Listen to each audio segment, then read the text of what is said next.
Here we go. Round one of a four-rounder.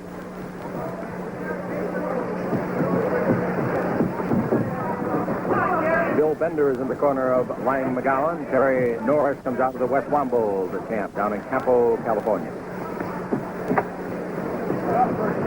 Oh, a good left hand landed by terrible Terry Norris. He's undefeated in 5 fights. 2 of them, as Jimmy Lennon Sr. said, to you by knockouts. And McGowan, in his only pro fight, knocked out his opponent in 55 seconds. So this is sort of a battle of the undefeated. Yeah. I'll tell you, McGowan had a lot of amateur fights, Carlos Palomino. 187 victories and 16 losses. Well, you can tell he's, both of them, as a matter of fact, have very good styles. They're very well taught. Looks like they have command of the basics. And they're starting off this first round by not taking any filling out time, just going at it. McGowan in the red trunks claims to have a great left hook. Terry Norris likes to throw straight right hands to the chin. He's got extremely fast hands. Well, Norris is taller, and he's using that to his advantage. It's establishing a good jab and trying to work in behind him, which he just did. Very good left jab.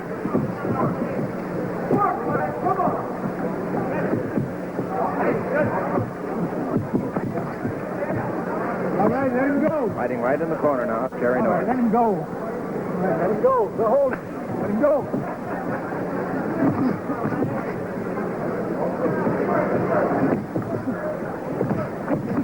Hard workers.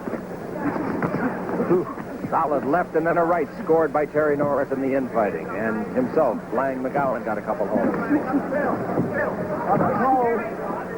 These punches may not have an immediate effect, but over even a short 4-round fight, they can have a very telling effect. Lang is showing a very good left hook to the body. He's just told not to hook the man behind the head instead.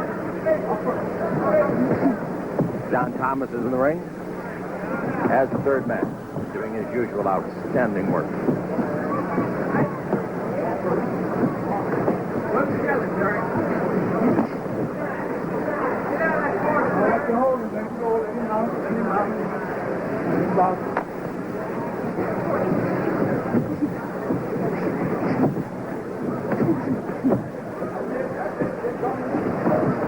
All right, we're down the final seconds of the round. In the white trunks, Norris.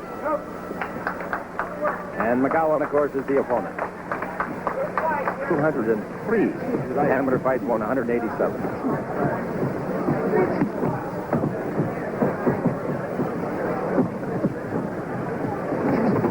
McGowan is a heavy puncher, the kid in the red. And he's only 19 years old. That's right. 19 years old, 203 amateur fights. That's a lot of fights. Very aggressive. And against a fighter like Norris, who have an advantage in reach and length, you have to stay aggressive and stay inside, take away his reach. Whoop! Oh, that's a push. That's a push. Ooh, look at John Thomas. He got mad at Norris for that. I'll tell you, John Thomas referees so much fights, and he's an excellent referee. He gives you a command, and he expects you to abide by it. And if he knows that you won't abide by it, he has ways of enforcing it.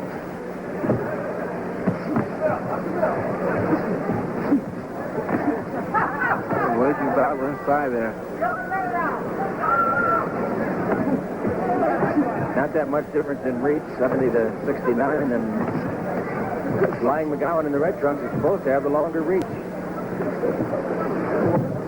And he is shorter. He went temporarily to southpaw. Just temporarily. We're halfway through round number 2 of a 4-rounder.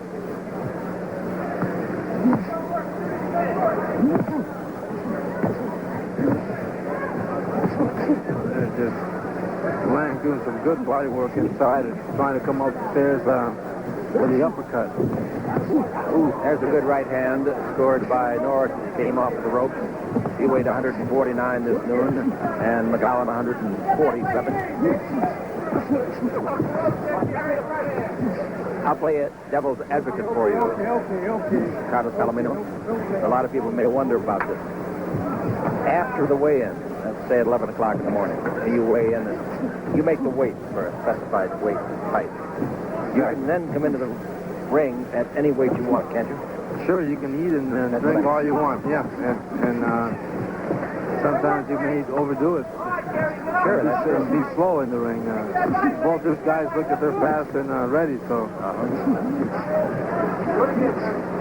But once you get off of the scale and you've passed that, then you're on your own. Boy, they've spent a lot of time on the ropes in this round. Lots of them. Norris ought to have rope burns to the back, except they're covered with a plastic. We're in the final 5 seconds of round number 2 of our scheduled 4 rounds. All right, the form in Inglewood, California, live. I'm Chick Hearn along with Carlos Palomino as we go to round 3 of our scheduled 4 rounds. One thing, McGrowan has been keeping good pressure on him. He has. He's been putting a lot of pressure on Norris, but I see a problem with Lang that a lot of fighters fall into when they stay in the amateurs too long. Is that he throws punches to score points and doesn't have any power behind him. He's sort of using all arms and trying to score as much as he can, and that's a problem when you get into the pros because a lot of referees like to see power and effectiveness in punches instead of just a lot of punches thrown. While you're talking about scoring points, I might tell you, ladies and gentlemen, we use the California 10-point plus system. In other words, the winner of the round gets 10 points, the loser of the round gets 9, unless there's been a knockdown, then the guy that was knocked down would only get 8.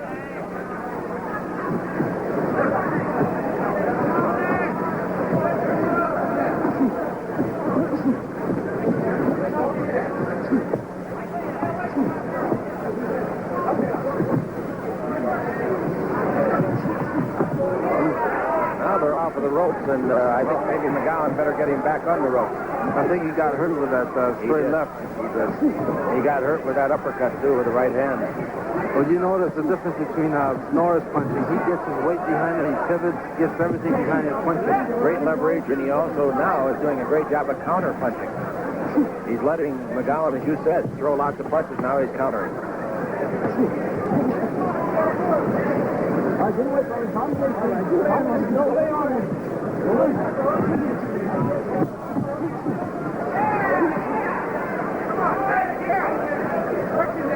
One minute to go in round number 3. 4 rounds. Down in the red in his second pro fight. Norris in his 6th. Neither has lost. And from time to time, you notice that McGowan goes to the southpaw style. McGowan's got a cut inside his mouth that looks like he's bleeding in there.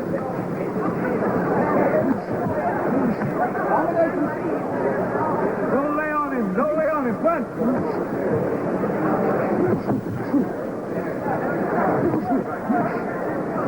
Work, Gary, work.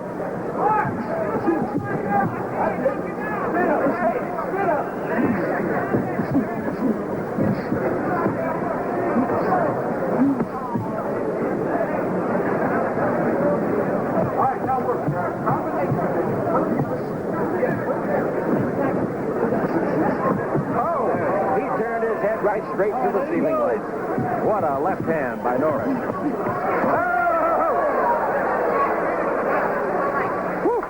I thought we were going to have round 4 right now. Well, they sure didn't stop for that bell. Good action after the bell. There's a straight left. This is still in the 3-minute time zone, but now they're out of it. They're mad at each other. The bell has sounded, and boy, that hurt him. He's hurt. In the corner, they're shaking his head. They're patting him. John Thomas is going to come over, and of course, he's going to tell Norris, hey, no punches after the bell. But he has to tell that to both men. Bobby, we keep the pin down. What's the body? You got to dig to go behind. We're behind, so you got to move it, baby, okay? Take a deep breath. Take a deep breath. Okay. He is definitely and obviously bleeding in the mouth, as Carlos pointed out about midway through the round. This will be a war of 3 minutes. Lang, McGowan in the red. Terry Norris, the opponent. Right above us now. It's a good way to have to send your suits to clean. The war is underway. And Norris. Inside, they shook up Lang. Jerry Romano, our producer, Susan Stratton, our director, with a fine cast of people working, and he's got a camera right here in the corner.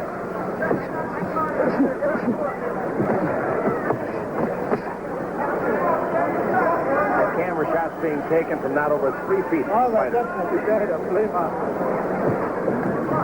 Alan Merriweather is handling that camera.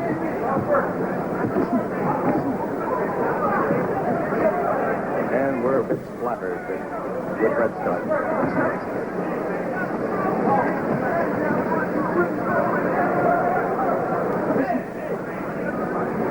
We're in the second minute of the final 3 minutes. Round 4.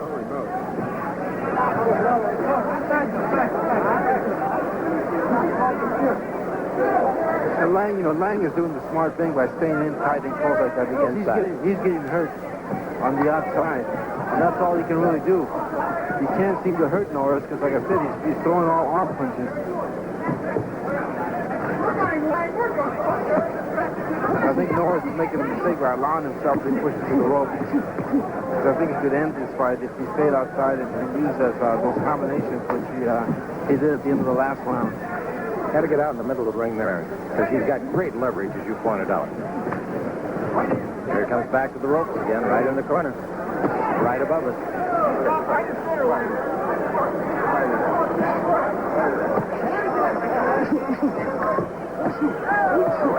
Beautiful work by Norris. He turned him around and he's battering him now. 45 seconds left in the fight.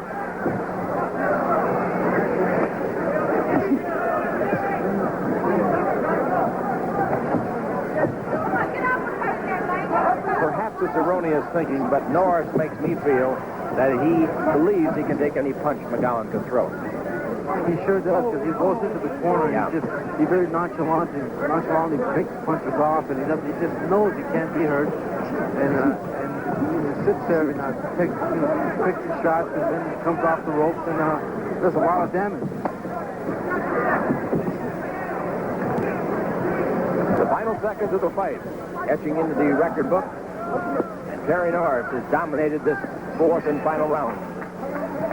He's going in. A look at Norris going back to his corner. Of course, he wanted to get his third knockout in 6 professional fights.